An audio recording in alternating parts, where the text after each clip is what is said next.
You probably haven't noticed it yet, but your body is destroying your career. And now I'm not saying that in the typical way of you're out of shape and everyone around you can see it and they know it. Something so much more specific than that. But this thing that we're going to hit on is actually a topic that you don't even recognize is happening in your life.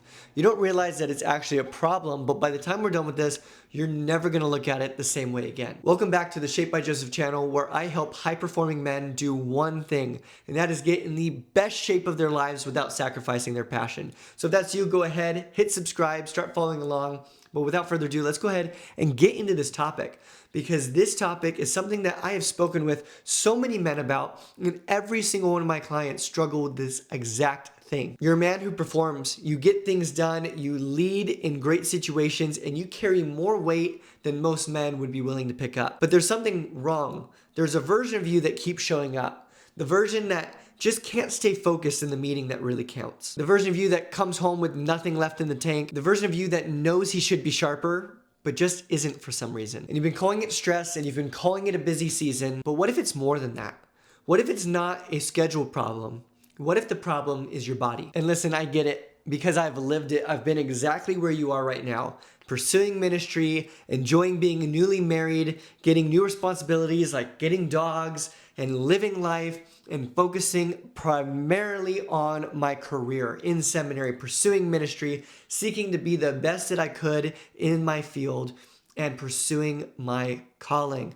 And in all of that, I told myself I was being disciplined. I was being disciplined by putting all my attention into that. But what I didn't realize was all that discipline was just disguised neglect. And that neglect was neglecting the health of my body, and it wasn't allowing me to be fit for the mission that I had. I didn't have a body that supported my calling. I had a body that was slowly working against my calling because I was constantly tired. My capacity was drained. I didn't have any capacity for anything. This isn't just a fitness problem. This is a performance problem, because you can't perform at the level that you want to, the level that you could be.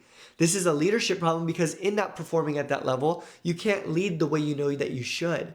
And so with that, this becomes a stewardship problem. Every single day that you continue to not train your body for success, every day that you don't choose to refuel it and to give it the food that it needs to perform, every day that you choose to not give yourself the rest and recovery that you need, is a day that you are making a withdrawal from an account that you aren't putting any deposits in. This shows up as things like brain fog, or you being a short fuse with your loved ones. You have the inability to think clearly, and you don't fail quickly. It's not a dramatic, drastic change. What happens is you slowly become a lesser version of the man you were meant to be. And most men don't realize what's happening, because in their head, they're still performing, they're still showing up to work, they're still getting tasks done.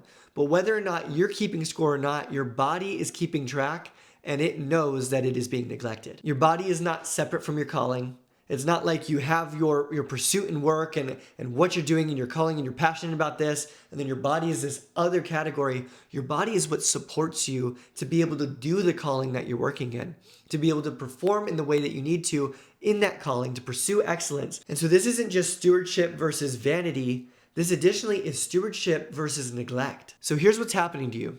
Stanford did research and found that 5 to 7 days of consecutive undersleeping resulted in your brain being impaired almost identically to being legally drunk.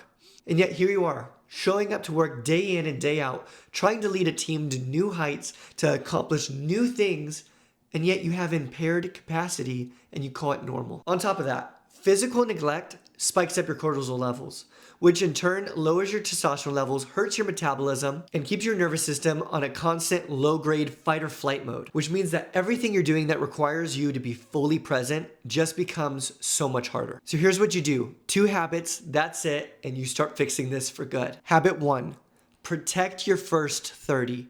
The first 30 minutes of your day is going to be the most important for you, because as a busy professional, your morning is probably the easiest part to actually control. Once you get to work, once your day starts going, everything starts pulling you each direction and it's hard to focus. So protect the first 30 minutes of your day. The University of Georgia did a study and found that 20 minutes of movement 3 times a week reduces fatigue by up to 65%. And so can you imagine that if you woke up every day as a busy professional, protected did that first 30 and had some you time.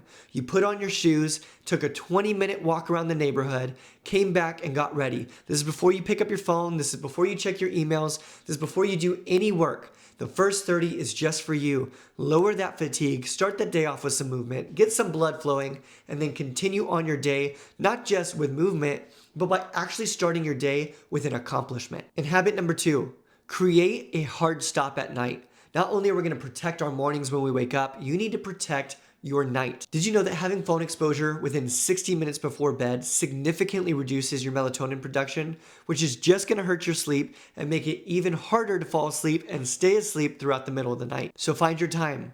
What time do you go to bed? Is it 11? Is it 11:30? Then 10:30, 10 p.m. That phone needs to go away. One, you've been on it all day. You don't need to be on it anymore. Put it away, have time with your family, have time just relaxing and reducing the fatigue that you've had all day, and allow your body to produce the melatonin it needs so you can actually sleep well.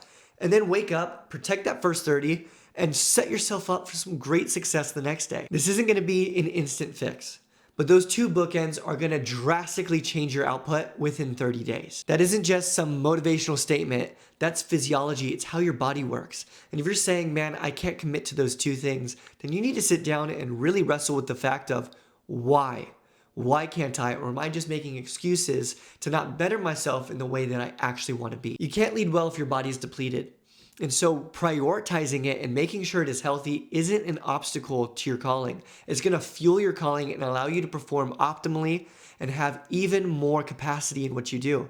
But what I will tell you is not prioritizing the health and fitness of your body will be an obstacle in your calling because you're going to be depleted. You're not going to have the energy that you need. So go protect your morning, put the phone down at night. And if you're ready for a structured plan that works around you specifically, then go on Instagram and DM me Shaped and let's start a conversation. Other than that, don't forget to like, subscribe, and I'll see you in the next video.